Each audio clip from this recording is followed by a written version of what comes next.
Happy New Year, football nerds. The 2021 league year has officially started. Legal tampering is a thing of the past.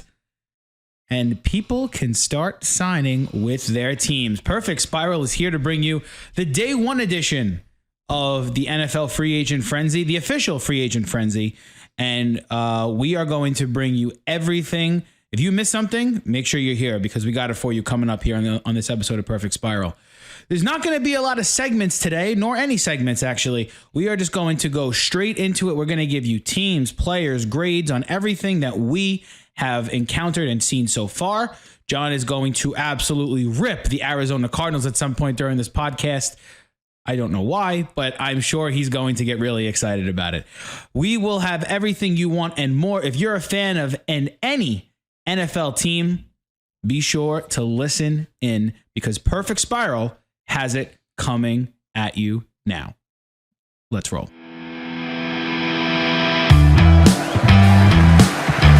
You play to win the game. Touchdown! Can't wait. All right, everybody. Like I said before, Happy New Year. Happy New Year, Joe. Happy New Year. You know, usually people say Happy New Year on December 31st at midnight, but we're saying it on March 17th. Because why? It's the start of the league year, baby. The start of the league year. Happy fucking New Year. The NFL is back. Every team is officially 0-0. And coming from a Jaguar fan who just witnessed the worst record in team history, it's going to take not one, but 2 wins to improve on our last season. My name is Joseph Miglio. I have my co-host John McCarthy here with me. John, I need some energy, John. Give me some energy. How many more months until fantasy football? That's some good energy right there. That's when the real energy starts. That's when the real energy starts. Perfect Spiral, episode 4 already, John. I can't believe we've made it through 4 episodes. I know. Thank you, everybody that's been listening so far. We're having a fucking blast. This has been so much fun. I will always remind everybody who's listening, make sure you're following us or subscribing to us on Apple Podcasts, on Spotify, on Google Podcasts, wherever you get your podcast. Make sure you're giving us those 5-star reviews and those likes. Comment with us, interact with us. We've been very, very active on Twitter and TikTok, so make sure that you get your fill with us on those platforms. So, what do we got in store for you today, folks? We are going to go through the PSP 150, a very updated version, and we are going to kind of just talk about and go through some players and some names who have signed already, guys who haven't signed, and where they might sign. We're also going to go over some grades, some free agency grades for some teams. We're not really going to go into what we discussed the other day, guys such as Shaq Barrett and the Patriots who made a lot of those moves, because we already discussed it. Yeah. So we're going to leave this episode to some newer signings and some teams who may have dropped the 8 ball a little early, and teams who may have recovered from certain teams who have recovered from a day one disaster. Jaguars. Like myself. But while we're doing that, let us start off with the most recent news that we've been hearing leading up to the recording of this podcast, and that is actually of Kenny Golladay. It is reported that Kenny Golladay has been offered a 1-year deal from the Cincinnati Bengals, of all teams. Weird team, right? John, first, let me get your thought on that. What do you think about Kenny getting a 1-year deal, prove-it deal pretty much, from Cincinnati, where he would team up with, this sounds scary good when you think about it, Joe Burrow, Joe Mixon, T. Higgins, and Tyler Boyd. I think they easily become the best, 3 receiver group in the league. I mean, because we're always talking about duos. Now we're talking about 3 guys. That's a strong comment you just made. You realize that, right? That's a very strong comment. I mean, Boyd was going to play primarily in the slot, right? I think that's where he primarily plays as it is. Well, they had Higgins in the slot. They intertwined, but yes, Boyd is primarily better in the slot. Yes. And then now you have Higgins and then Golladay if it happens on the outside. I think what it shows is that the market for Golladay is not that big. I think teams are scared of his hip. Yeah, that's Joe. He's 28 years old. I think teams are scared. Hip injuries are no joke. Definitely not. They are absolutely no joke. I mean, you look at a guy like Julio Jones, who's had all sorts of issues, hip issues, ankle issues. Mostly the ankles hampered him And availability is your the number one thing. And some of these guys, once they get these injuries, they're just not available. And Kenny Golladay last year was unavailable. No, you're right. Now, while that is on the table, it has also been reported that Golladay has mutual interest with a team in our own backyard. And it's not the New York Jets. It's the New York Giants. That's huge. And he is supposed to be meeting with them tomorrow. Yeah, they're doing medicals on him too, like before the visit. As you should, I think. And I'm interested to hear what your thought is, because can you explain to me why Kenny Golladay would want to receive passes from Daniel Jones instead of Joe Burrow? Because on the surface, Burrow's a better quarterback than Jones, right? So why would Kenny Golladay want to go to a New York Giant team that has Daniel Jones, where he'd be the clear number one receiver? Yeah, so he's getting doubles all the time. He'd most likely get doubled, where in Cincinnati, he may not get doubled. Listen, it'd be a great get for the Giants, and I think it's a position of need. And it would also probably alter where they would go in the first round of the draft. Well, yeah, because then that takes him out of the running for Chase. Right. So what do you think? What do you think Kenny's thinking when he says he has when he's almost rather go to the Giants than Cincinnati? So I'm going to go like really big brain here, right? Okay. Yeah, no, that's what I want. It's the market. You think they're going to give him a multi-year deal? No, I don't think it's listen. And when I say multi, I say 3 or 4 year deal. I think he gets a 2-year deal ultimately. I think the 1-year deal from Cincinnati is a one-off. I think the Giants give him a 2-year deal, like a 2-year prove it deal, like something like a 2-year, $23 million deal, something small. When you're a player and the New York Giants come calling, you're obviously going to be interested because it's New York. Like, even if let's say his numbers aren't all that fantastic, it opens up so many doors for you. It's like playing in LA. That's why these guys want to come here. Do I think he wants to get passes from Daniel Jones? Hell no. Because, I wouldn't. Because I'm still not confident Daniel Jones is a quarterback, but that's a totally separate issue. I would much rather play with Joe Burrow because I know Joe Burrow is going to get me the fucking ball. So it has to be the market for him. Like, that's the main reason he's probably interested. Well, I think for Golladay, I think it's a couple of things. Yes, I think it's the market. I think that's definitely a factor. Mm-hmm. I think he looks at the NFC East and says, okay, I have a better chance of getting to the playoffs in the NFC East than I do in the AFC North. Because the Bengals, even with that receiving trio, they're not better than Baltimore. Mm-hmm. They're not better than Cleveland. And they're probably not better than Pittsburgh. No. So they're still probably the 4th best team in that division. And he comes from losing already. Right. So, and I'm not saying the Giants are world beaters right now because they're not. But that NFC East is wide open. The Giants went in, even though they finished 6-10, and I would have blown a gasket if they made the playoffs at 6-10 because they had no business being in the playoffs. The reality of the situation is the Giants were playing meaningful football in week 17. Yes, they were. And they won a game that they needed to win. And the only reason that they didn't make the playoffs was because the Eagles or Doug Peterson threw in the towel in the third quarter of that game. Yeah, he rolled over. So, Washington has gotten significantly better, I think, this offseason. We're going to talk about them a little later. Yep. The Eagles haven't. Not at all. The Cowboys haven't really done much to get better. I think they've kind of stayed the same. But you have to think they're better with Dak healthy, obviously. Because I think they would have been the team had Dak been healthy then in the playoffs. And I think the Giants significantly get better if they sign Kenny Golladay. So that division seems like it's going on the up and up. Interesting to see where Kenny lands. The wide receiver market is very slow. Not moving. The only notable wide receiver to sign, a couple notable wide receivers to sign. John Brown signed a 1-year deal with the Raiders for $5.5 million. I like John Brown. I hate the situation. Yeah, I don't like him in Vegas. Like John Brown, hate the situation. Don't know why he took a 5.5-year deal. Interestingly enough, $5.5 million. But I do want to talk about my squad for a second. Signing Marvin Jones is huge for me. Yeah, it is. And I've been a proponent on Twitter multiple times over the past couple of days that I've wanted Curtis Samuel. And I still want Curtis Samuel on this team because I think he's a game changer, a Tyreek Hill light, if you may, in the right situation. He does a couple of things. Yeah. I'm honest. Tyreek Hill could do it all, but Curtis Samuel is definitely one of those gadget players. There's not many of them in the league. And while I think Marvin Jones is definitely not Curtis Samuel, what Marvin Jones brings to your team is stability, professionalism. He has a veteran presence, and he's going to bring a veteran presence to that wide receiver room because DJ Chark and Laviska Shenault and Colin Johnson are babies. That they're babies. Marvin Jones is the only wide receiver in the last 3 seasons. Okay, this is going to blow your mind. This stat.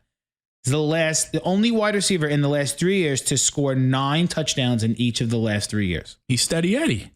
He's mega consistent. So for an impending quarterback like Trevor Lawrence, who's going to come in and throw to what I think is a good receiving core. I don't know if it's a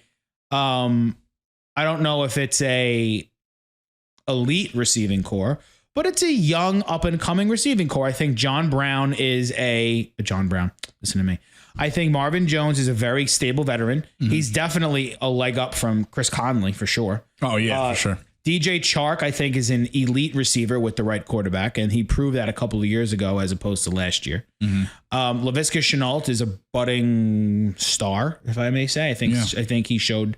And Colin Johnson is a very hidden package that not a lot of people know about. But he was great coming out of college. He came out of Texas, right? Came out of Texas. He was a 5th round pick, and I was ecstatic last year when they picked him. 6'6". Yeah, he's a monster. And the thing against him was that he was slow.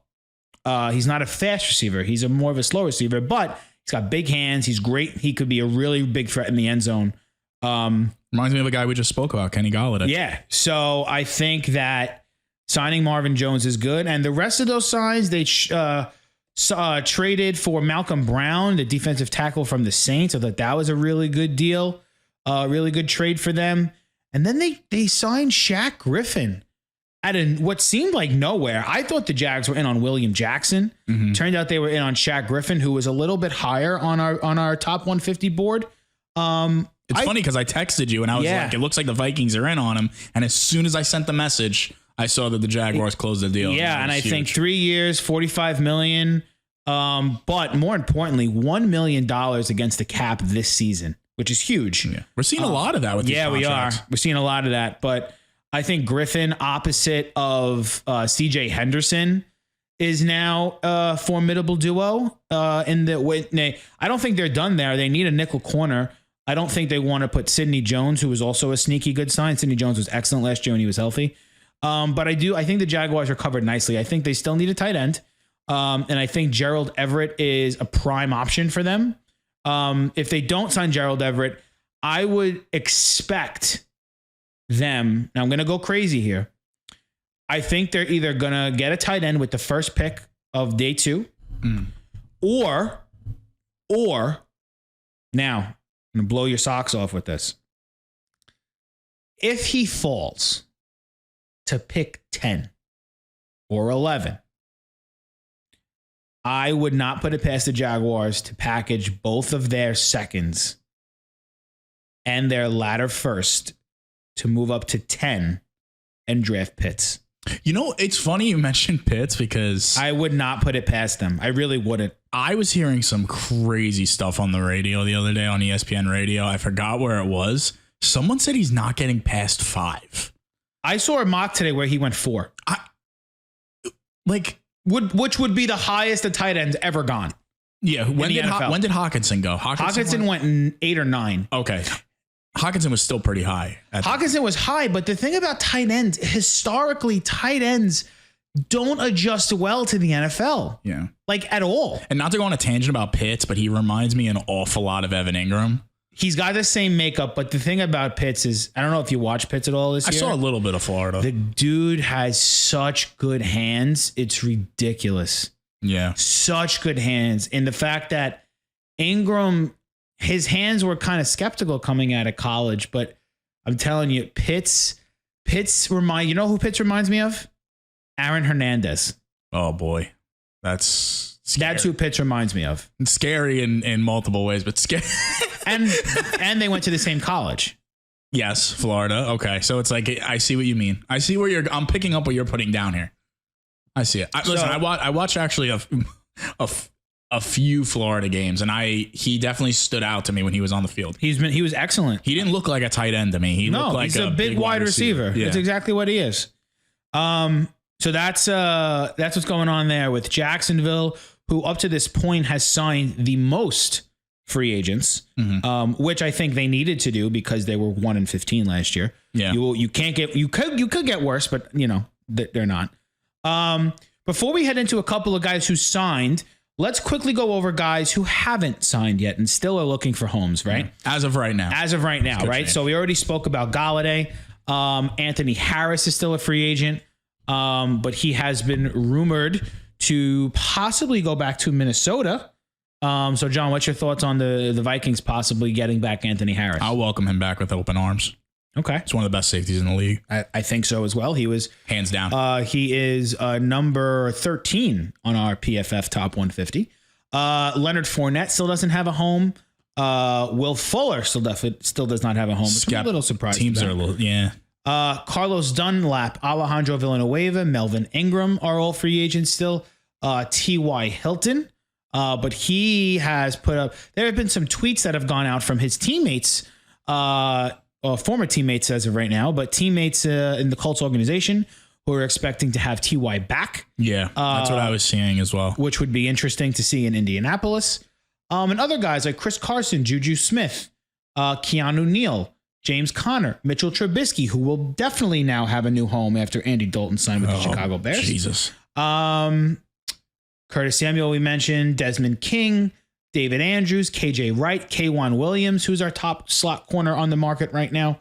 Jadeveon Clowney still doesn't have a home. Remember when Clowney wanted like $17 million per? Yeah, now look at him. Yeah, now he'll be lucky if he gets 7. Right. Sheldon Rankins, who I think is a really interesting guy on the market. So there's definitely a lot of talent left out there. A lot of veterans too. A lot of veterans out there. But let's go through some guys. We have to talk about Trent Williams and that contract. Mega contract. Big deal. 6 years, $138 million for Trent Williams. Is now the highest paid offensive lineman in the history of the game. The contract's going to take him till he's fucking 38, Joe. Yes, it is. Yes, it is. That's insane. Yes, it is. I think, it was between the Chiefs and the 49ers, and Williams eventually decided to stick with San Francisco. What does that tell you? He likes the system, and I think he believes in what they're trying to do. I mean, and then they brought in Alex Mack too, so they're that offensive line's no joke. Yeah, it definitely got better today. Yeah, like it definitely got better. Today. It definitely got better. And that's one of those teams, and we're going to get to them a little later when we talk about the Cardinals. The 49ers are a team where it's like, when they're healthy, they could go to the Super Bowl. And you really believe that? I do. I do believe that. I mean, granted, there's questions at the quarterback position, but you got to remember, that defensive line is still scary. They're still and they added to that pass rush. They signed Samson Ebukam as well. Yeah, that team is, and Kyle Shanahan, he knows what he's a good coach. Not many teams could take the position he was in last year and work with it. He's excellent until you get to the second half of the Super Bowl. That's literally that. Yes. He's excellent until that clock strikes the third quarter on the Super Bowl. He's great. Yeah. It's just simple. Run the clock out, and he just can't figure that out. He can figure everything else out, and he can't figure out how to run the clock out. I don't understand. So Trent Williams goes back to San Francisco.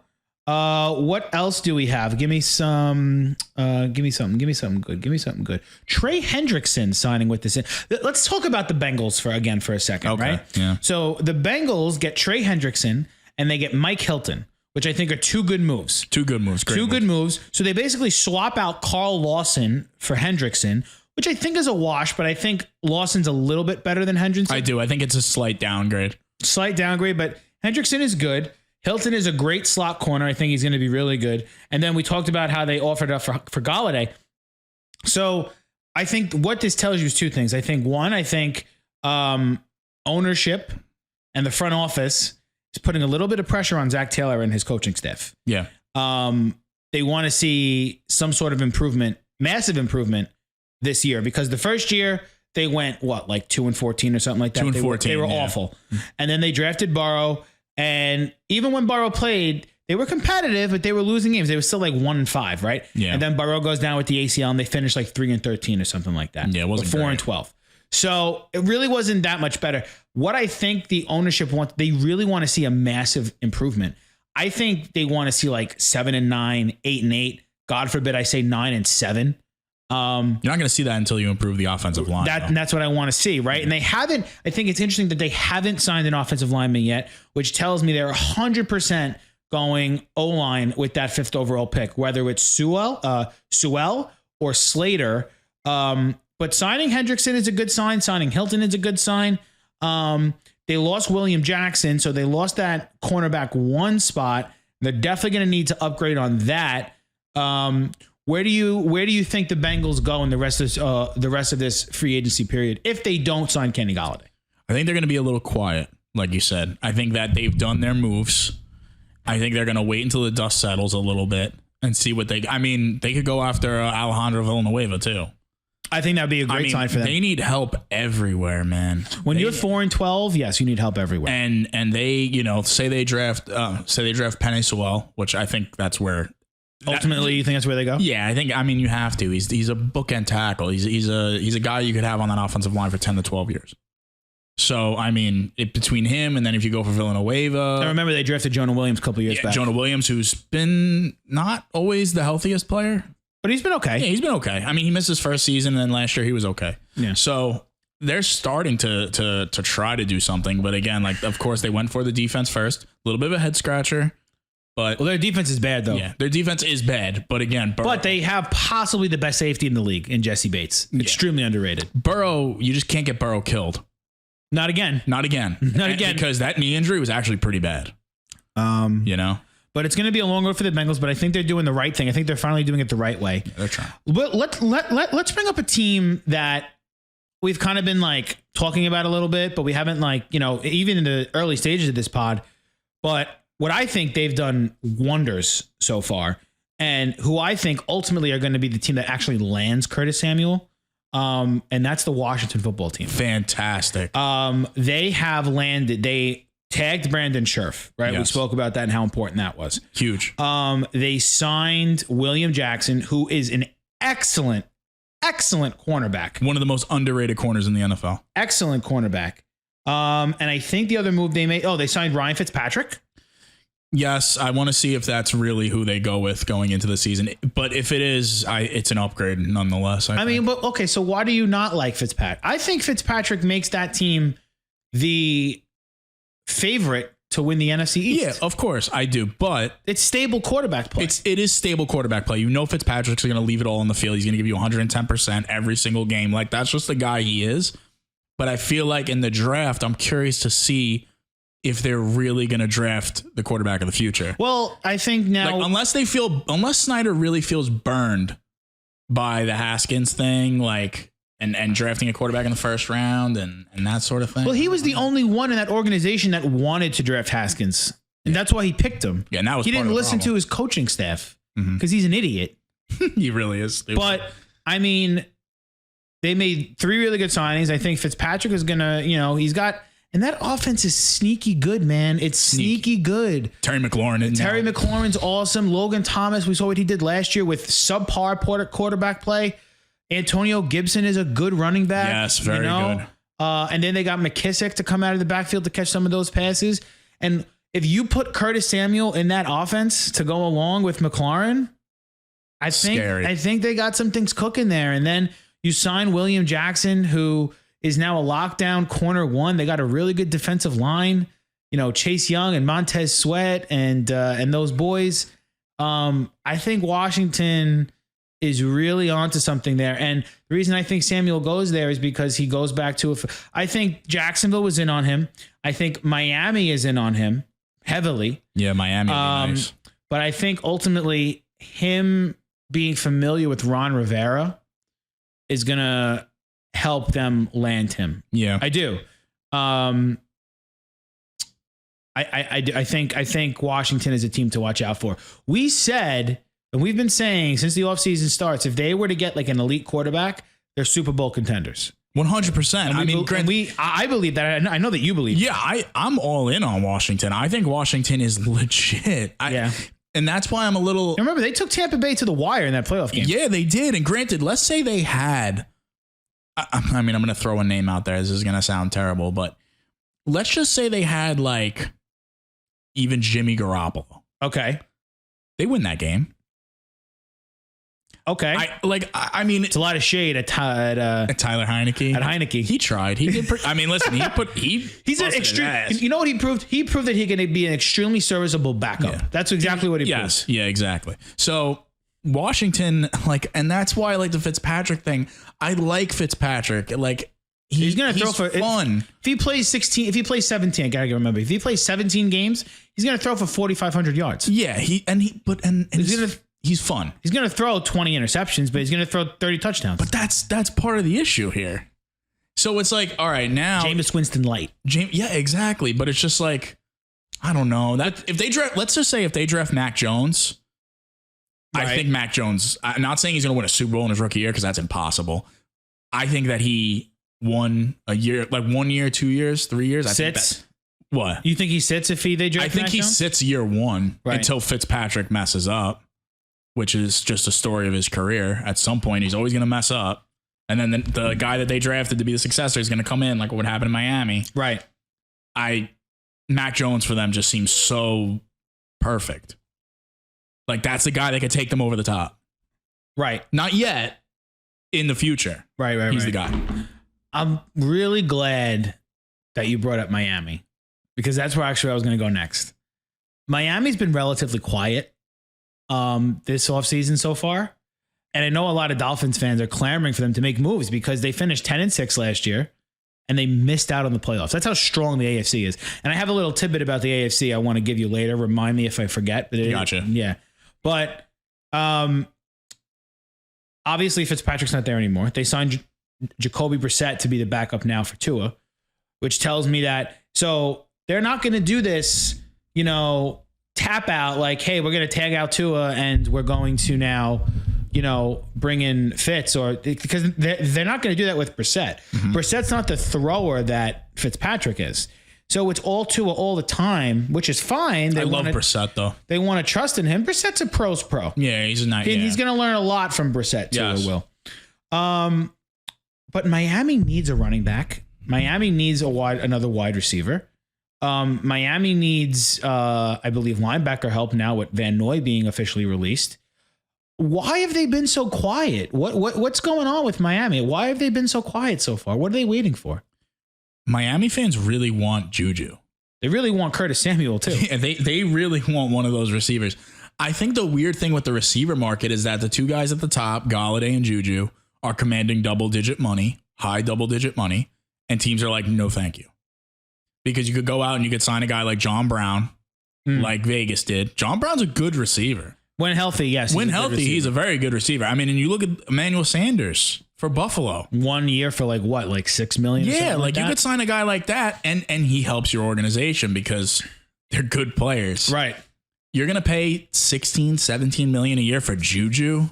He's not. No way. They're not no way. Oh, there's no way they're worth that much money. I would definitely pay Galladay $17 million a year before. I'll tell you right now, if Kenny Galladay was healthy, he would be making $17 to $20 million a year. Yeah, I pay Galladay at about $12 million right now. If I'm a team, that's my cutoff. If you're paying Galladay $12 million, then you're not paying Juju. You're paying Juju like $8. Yeah, or $9. And this is the problem. Teams are like, yeah, no, thank you. The price is too high. I think what Chase Claypool did last year, what Deontay Johnson did last year in Pittsburgh with Roethlisberger, proved that Juju is not that. He's good, but he's not like a franchise-altering receiver. He's not a game breaker. He's a possession receiver. Yeah. Every team needs one. Of course. But is that possession receiver worth $17 million a year? No, look what Marvin Jones got. Corey Davis got paid, but that's a different story. Marvin Jones got 2 years, $14.5 million. That's about $7 million. Is Juju better than Marvin Jones? Yes. At this stage of his career, yes, he is. But how much better is he than Marvin Jones? Honestly, I don't know if he's marginal. That much better than Marvin Jones. He's younger. He's younger. That's why he's going to get more money. He's more controllable. You could sign him to a 4-year deal. He probably wants a 4-year deal. I don't know if he's going to get it. At some point, one of these teams is just going to get tired and they're just going to be like, you know what? Fuck it. Well, it's interesting. Like you see Buffalo getting better, right? You see the Patriots getting better. You see the Jets getting better. I'm very curious as to why Miami hasn't gotten better yet. Yeah. I'm very, very curious why he hasn't gotten better. Yeah, like they go for Brissett over a receiver. Just doesn't. It's weird. I mean, I don't know. There's still time.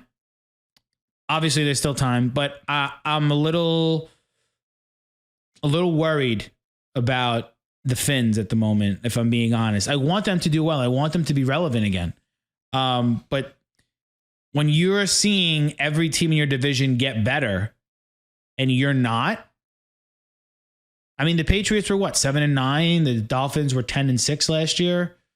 You know, I mean, a lot of people don't like what a lot of people think that the Patriots have overpaid. And I think they have as well. I'm not thinking that they overpaid, but you're stupid if you think they haven't gotten better. No, of course they did. Of course they got better. Of course they did. So, and we were having this discussion the other day. Do we think now at this point, because when we were talking about it, I still had Miami above them after a few of the signings. Do we still think that? I think Miami's defense puts them over the top a little bit right now. And that's what I was thinking. Their defense, what their defense did better than any other defense in the league last year was score. Takeaways and scoring off those takeaways. I don't know if that could be repeated this year. If it can't, I don't know if they're better. Honestly, I don't. You got to remember too, right? Miami came in third or fourth? I think they came in last place last year. Not this list, the previous year. Because they started off. Remember, they started off 0-9, then they won 5 out of 7 to end the year. Yeah. I don't know if they came in last or if they came in third. I think they came in last because they played Jacksonville, and Jacksonville came in last in their division last year too. So they came in last. So they played a last place schedule. Okay, that means something. Now they're going to play a second place schedule. So just to give you a tidbit, they're going to play the Colts this year. They're going to play the Ravens this year. They're going to play the Raiders this year, right? I don't necessarily know if they're better than I don't think they're better than the Colts, and I don't think they're better than the Ravens at this point. Not as it stands right now. Whereas last year they played the Bengals, they played the Jags, they played the Chargers. I don't know what NFC division they're playing, but the schedule is going to be tougher for them. Whereas New England's now playing a third place schedule. You know, it doesn't make things better, but they're playing. Oh, I'm sorry. No, yeah. So yeah, I mean the schedule's a schedule. You have to play what's on your schedule. But I think Miami definitely has to improve. I don't think that the Patriots are done. No, not yet. I don't think they're done. Either. They still have a ton of cap space. I think they still need to get better on the back end. There's a good chance they re-sign J.C. Jackson, cornerback, who had a pretty good year last year. You know that they're looking to trade N'Keal Harry. So who knows what they might do on the wide receiver market. I know that they already signed Nelson Aguilar and Kendrick Bourne. Good receivers, but they still don't have a number one receiver. I mean, listen, there's the elephant in the room for them. Yeah. It's just time to pull the trigger on it. So you think that so it's funny. Somebody brought this up to me the other day. Bill Belichick has never done this in his career with the Patriots. No, never. Right? So somebody said, and it's a kind of a smooth idea, he's going to be 70 in a couple of years, right? How much longer does he want to coach for? So instead of rebuilding through the draft, which he hasn't really had success in recently, why not just finally go all in, put your chips all in the middle, sign all these free agents, and then try and sign Deshaun, and then try and trade for Deshaun Watson, and just try hey, let's go for it. Because if they were to trade for Deshaun Watson, all of a sudden they become a Super Bowl contender, a major threat. It's that instant. It's that serious. They become a major threat, but I don't know how realistic that is with them signing Cam. I don't think, because that would be pulling the rug underneath Cam Newton. Severely pulling the rug underneath. Unless Cam knows this. Unless Cam knows this is the plan. Cam knew it, he wouldn't have signed with New England. What was the market for Cam, though? I don't know. Probably garbage. Exactly. So because he is garbage. Washington maybe was the only other team. Chicago maybe, but Cam doesn't do anything. Look at the teams that signed 1-year deals on quarterbacks. Like we just said, Washington, Chicago. Those are probably the teams that had interest in Cam. And Newton said, out of those choices, I'd rather play for Bill. His arm is a fucking noodle at this point. It is. But we talked about New England the other day, so let's not go into them again. So bad. Let's look at a couple other guys that have signed. We didn't talk about. We didn't really talk about the Browns signing John Johnson the other day. That was fantastic. I think that's a really good sign for them. And interestingly enough, John Johnson said he got significantly more money offers from other teams. And I really have a hunch one of them was Jacksonville. And he chose to go to Cleveland over any other destination, which tells you a lot. Browns also signed Takk McKinley, who was released by Vegas as a defensive end, so they got a little edge help there. I think the Browns got better. Yeah, they definitely got did better on defense. Which they Grant needed. Delpit back too. Grant Delpit was out all right. Grant Delpit back. Of course, OBJ put out some cryptic tweet the other day saying second act. No idea what that means. People think that he may retire. Nah, they said it was someone, Mary Kay Cabot, who's the main Browns reporter, said that it was in regards to his ACL recovery. Yeah. I see. I mean, the guy hates, I'm surprised he even tweeted about it too. He hates twos. Jesus Christ. Number 2. All right, John. We're about a half hour into this pod, I think. I need to know why you hate the Arizona Cardinals. Is it time? So yeah, I need to know why you hate them so much. It's time. Why are you hating them so much? First of all, let's really quick. Let's recap what they did this offseason. They signed JJ Watt. Yes. Right. They traded for Rodney Hudson today, which I think was a fantastic move on their part. 3rd round pick. Right. For him. They signed AJ Green to a 1-year deal. Ew. They re-signed Robert Alford after releasing him. And they lost Hassan Reddick to the Carolina Panthers. And as of right now, their RB1 is Chase Edmonds because Kenyon Drake is a free agent. Yes, who I don't think they're going to bring back. Before you go on your rant, I think they got better.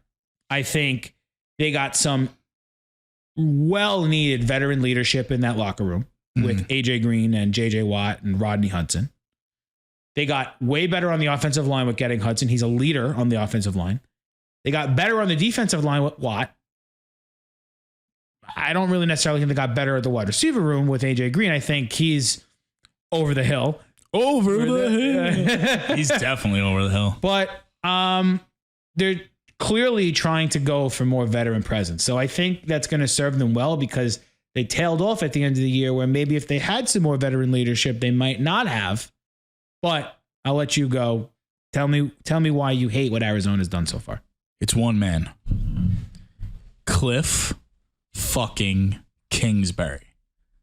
Joe, he is an awful coach. He is not even remotely a decent coach in this league. This guy has poor game management. For an offensive genius, he can't even figure out how to run his own offense. This team last year drafted Isaiah Simmons, who was regarded as probably the best draft pick last year. He was a lot of boards had him 1 because he was so fucking good. They couldn't figure out how to use him until week 10. Not to mention Kyler Murray gets so run down by the end of the year because he's like schoolyard running through, like, even when he's not under duress, which he's so small and one hit just is going to kill him like it did last year when he got hit and then he was hurt. I don't have faith in Kingsbury to really figure this team out. I just don't. And I don't think they're any better than 8-8. I'm sorry. It's just that simple. You're the 4th best team in that division. Call me crazy, but the Rams are the best team in the division. I take Seattle over them, and I take San Francisco when healthy over them.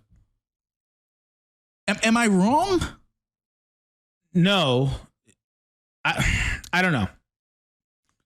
And I'm sorry, I do have a little bit of breaking news. Not crazy news, but I'm not happy about this. Uh-oh. The Seattle Seahawks have made their first signing of the offseason. Who is it? They signed tight end Gerald Everett from the Rams. Sorry, Joe. So I don't know what the fuck the Jaguars are doing with the tight end position.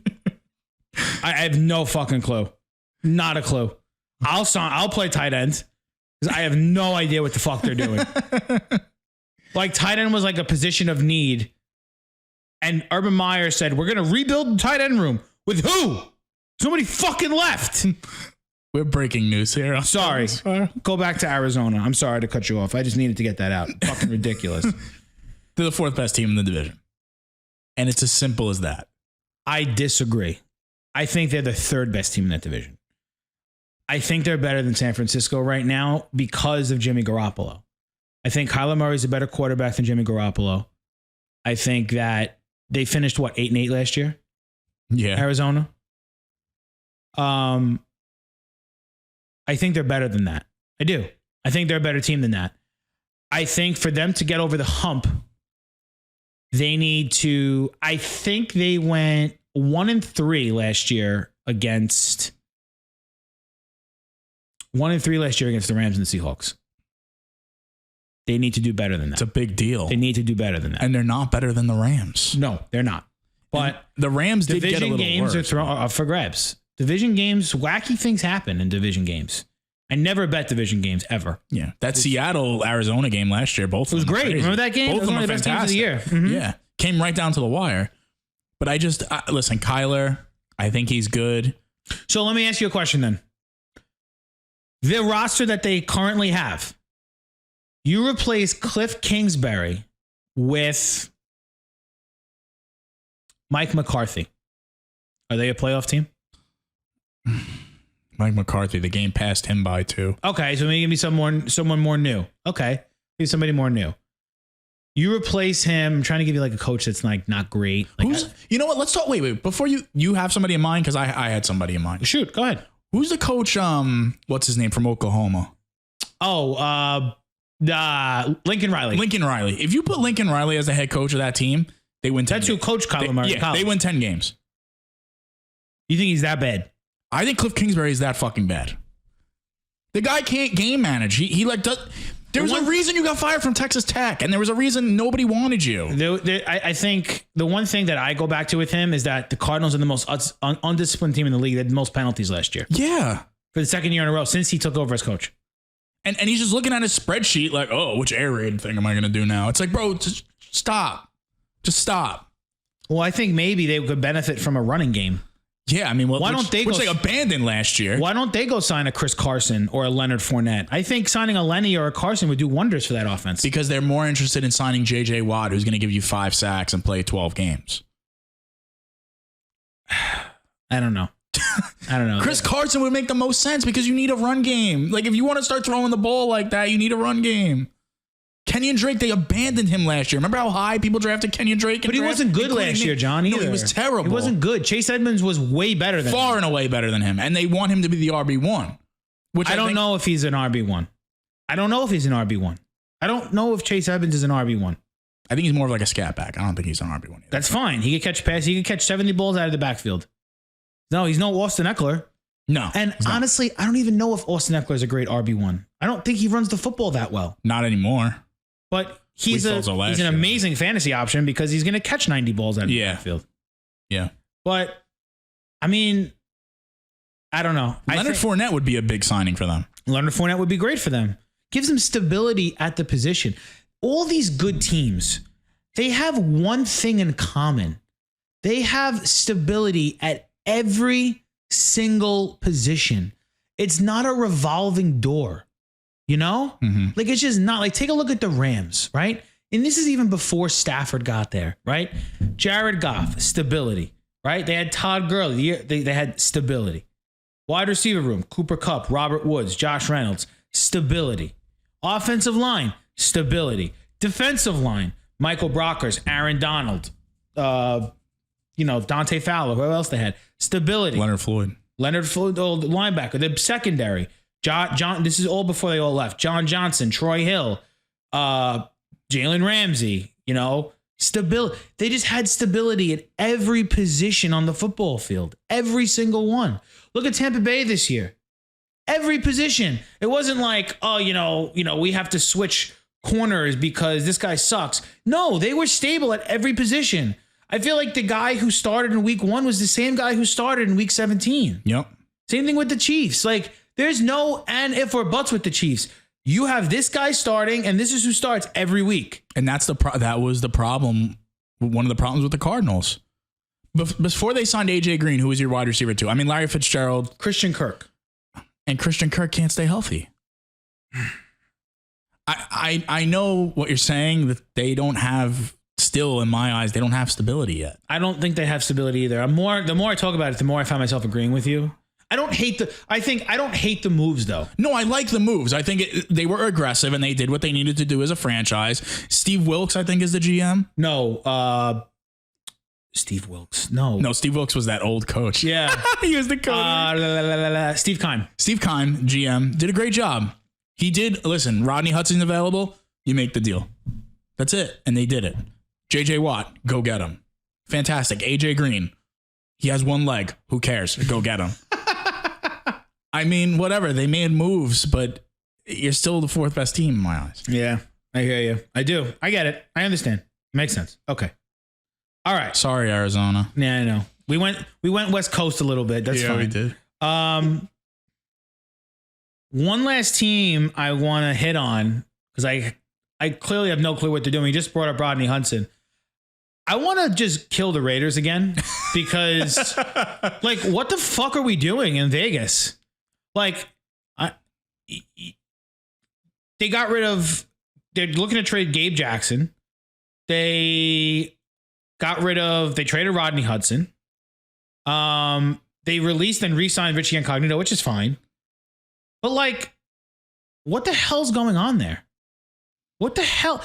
Like, what is John Gruden doing? I see Raider fans on Twitter calling for Gruden's head. And they're like, oh, this is why Mike Mayock was on NFL Network for so long. Because he like dismantled that team. Meanwhile, Reggie McKenzie, the GM who the Raiders fired to sign Mike Mayock, is working in Miami. And look what Miami's doing. And they were 10-6 and just missed the playoffs last year. McKenzie was fantastic. I do not know what the fuck the Raiders are doing. I do not know what they are doing. They replaced Nelson Aguilar for John Brown. And I will say this, Nelson Aguilar was healthier and had a better year than John Brown last year. You are going to sit here and tell me that on an annual salary, you couldn't give Nelson Aguilar like $8 million a year? Their receivers right now are John Brown and Henry Ruggs. And no disrespect to John Brown, who we've been saying is a good receiver. That is a dismal receiving core. That is not good. It's not good. And they think that they're literally, and not to mention, you don't even need to get into the fact that they drafted Henry Ruggs over Justin Jefferson. Thank you. Not even that. What about Jerry Jeudy? He was more productive. What about fucking CeeDee Lamb? He was more productive. Fucking Laviska Shenault was more productive than Henry Ruggs. Yep. Like, come on. Chase Claypool was more productive than all those guys we just named. Yeah. Except for Jefferson. But I think they're trying to play 4D chess. And I don't really understand why. I just don't get it. Like, you move to Vegas, you get this beautiful new stadium, and then you start cutting everybody, and it's like going around. Like, the rumor is that they are really cash restrained. Like, they have no cash available, and that's why they're getting rid of these guys. If that's the case, that's a major fuck up. Like, that's a major fuck up. Like, I understand like COVID really fucked some teams, and obviously like you see what's going on with the salary cap and shit. But like, every other team is making it work.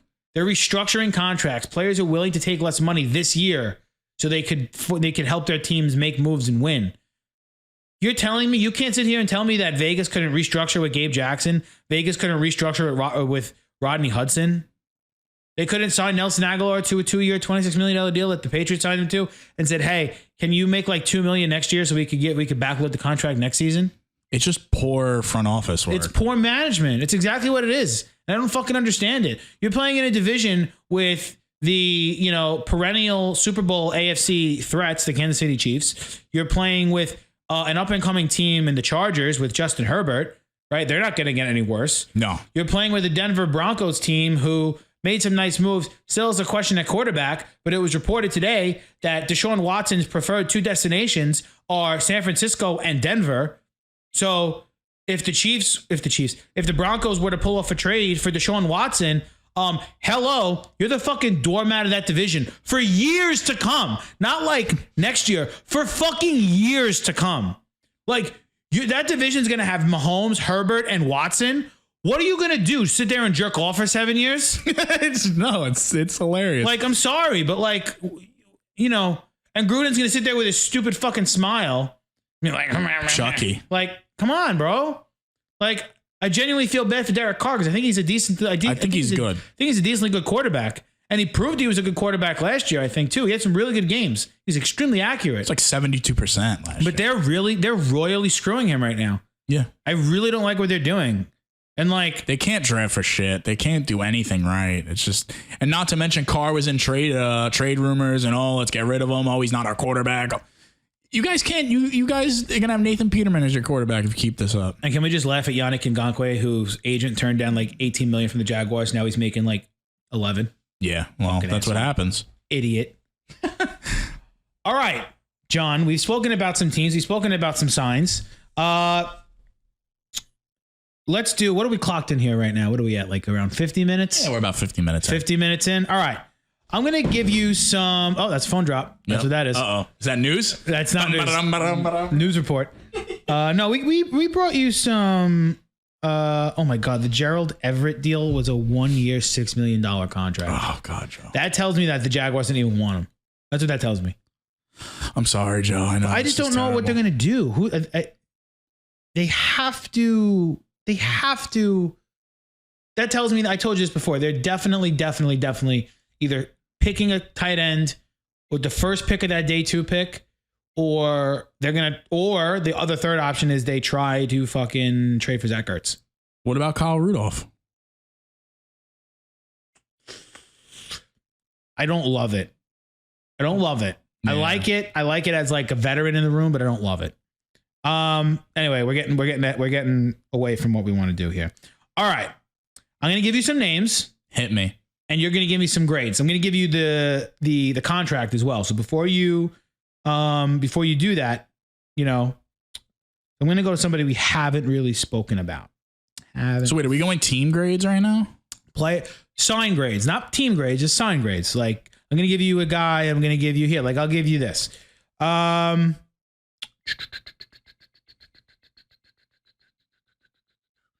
Let's go Corey Davis, Jets. Okay. 3 years, $37.5 million with $27 million guaranteed. Very high for me on Corey Davis. I'm going to give it a C-. C-. I like that the Jets actually turned it around and did something after we ripped them on the last pod. Yes, you did. I defended them, by the way. Yeah, you defended them. I was a little harsh on them. I like that they actually went out and got a wide receiver. I don't love the contract at all for Corey Davis. I don't think he's worth nearly as much as that. Okay. Another interesting one here.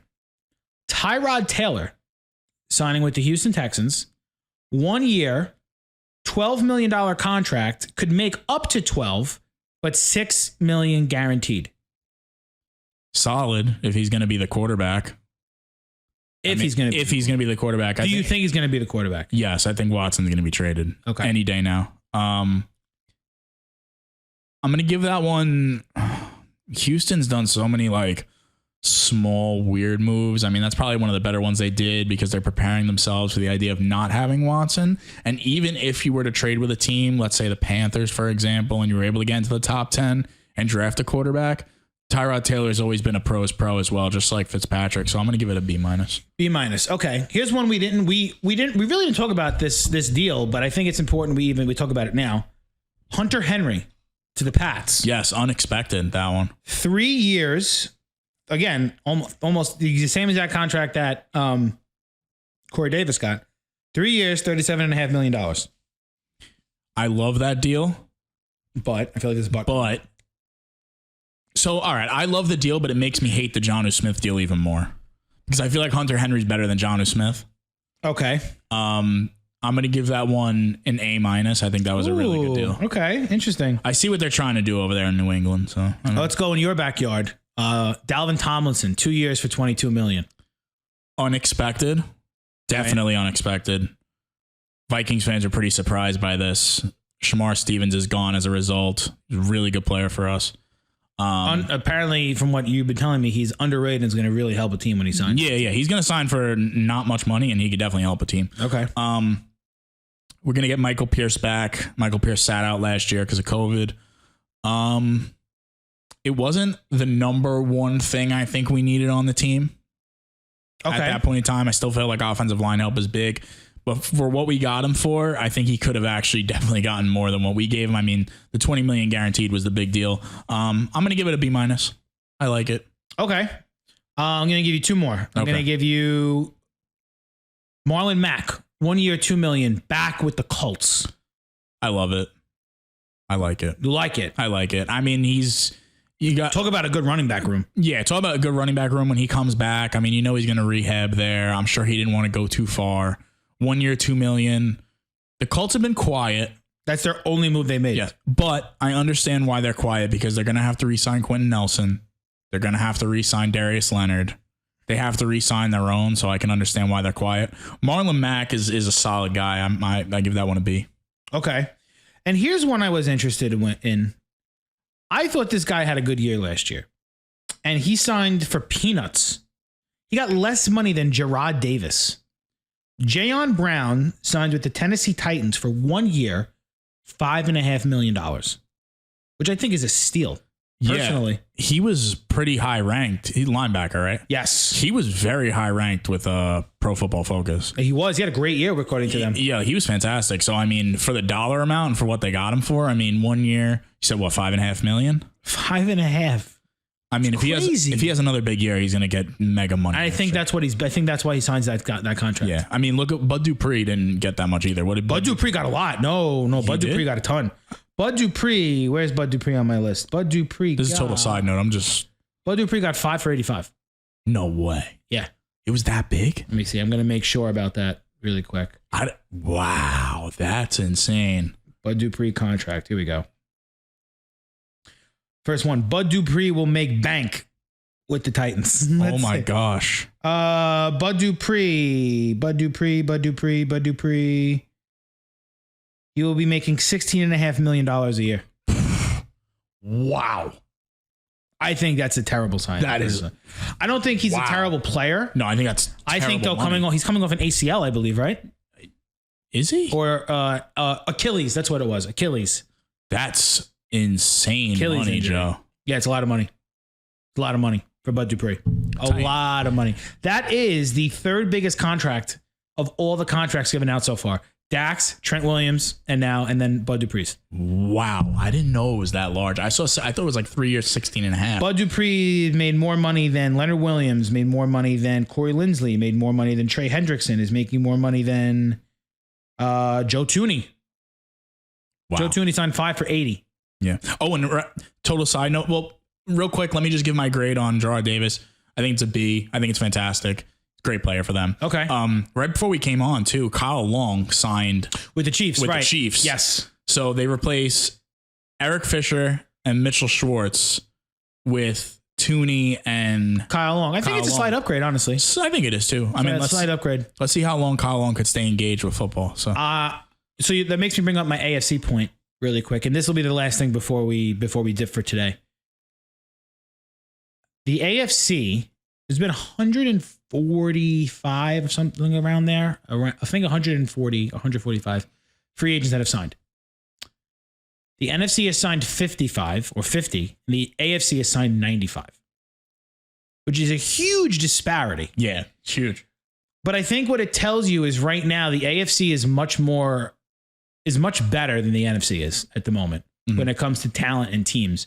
And players clearly think that they have a better chance to win at a higher level if they play for an AFC team than if they play for an NFC team. I don't think that's a problem necessarily, but I think it's important to note that if you're a fan of an NFC team and a good one right now, you're sitting pretty. Like, you're a Ram fan, you're a Bucks fan, you're a Packers fan, you're a Seahawks fan still with Russell Wilson, right? Those four teams, I think, are head and shoulders better than everyone else in the NFC, right? Saints take a huge tumble because Drew Brees isn't there anymore, huge. right? Panthers aren't there yet. Falcons aren't there yet. We spoke about the Niners and we spoke about the Cardinals. Lions, Bears, Vikings are not there yet. Whole NFC East isn't there yet. Those 4 teams are head and shoulders above everybody else. Meanwhile, in the AFC, you got the Bills, you got the Ravens, you got the Browns, you got the Steelers still, you got the Colts, you got the Titans, you got the Chiefs. If the Dolphins and the Patriots decide to take a step up, you got those teams now. It is loaded. And then up and coming, you possibly have the Bengals. You possibly have the Jaguars. You possibly have the Chargers.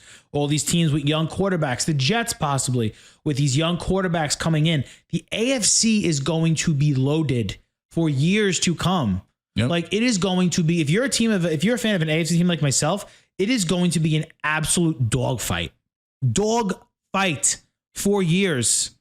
And I think that's why every AFC fan is clamoring that Deshaun Watson ends up in San Francisco or Carolina, because that's like one less guy that we have to worry about. Yeah, the AFC is definitely stacked. So I just wanted to I thought that was an interesting note. But that's really it. I mean, day one of free agency, it was really active on legal tampering day one. Kind of slow on day 2. Much more the same here today. Oh, I have some breaking news. Oh shit! Hit us with some breaking news. Curtis Samuel Oh, no. to Washington. I told you he was going to go to Washington. Curtis Samuel is signing with Washington. Oh, I have the numbers here. okay. 3 years, Right. 34.5. Wow. So he's making a little over 11. Yeah. Wow. That's a huge get. Yeah. Washington this year, A+ for the offseason so far. Absolute A+ for the Washington football team. Yeah, fantastic. Unbelievable so far. Wow. And Washington's top 2 receivers, Terry McLaurin, ran a 4.35. Curtis Samuel runs a 4.31. Wow. That's great. Burners. Great move. Great move for Washington. What a way to end the show. Yeah, with some breaking news. Breaking news. Excellent. Wow. Somebody tweeted for on the Jaguars. 2 major blows to Jaguars fans in the span of an hour. I don't know any Jaguars fan that thought they were signing Curtis Samuel after they signed Marvin Jones. I don't know that. You're not. So you're telling me if you were to sign Samuel, then one of Shenault, Jones, Chark, or Samuel would be off the field at once? I don't know if that's really an ideal situation. You know, people have A lot of fans are unrealistic. They think it's fucking Madden, so they could just get whoever they want. It doesn't matter. And I get, like, Jacksonville has a ton of money, but you got to be realistic. You got to spend the money where you need it. Why are you going to have 7 receivers? So that's what's going on there. So we will be on Twitter every day this week. Every day. Giving you more updates with signings and everything. So make sure you're following us at PSP Pod. Make sure you're listening us on our YouTube account. You're checking out our TikToks. At Perfect Spiral Pod on TikTok. At Perfect Spiral Pod on TikTok. We are, again, Apple, Spotify, Google, Stitcher, Deezer, thinking of everything. Buzzsprout, our website that is phenomenal to us and gives us all the ammo we need to launch these podcasts. Catch us anywhere you can.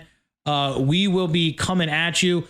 Draft season is upon us. We got 15 days until our first big board is up. We will be sharing that with you all. Everywhere. April is draft season. It is right around the corner. April 29th and Trevor Lawrence are right around the corner.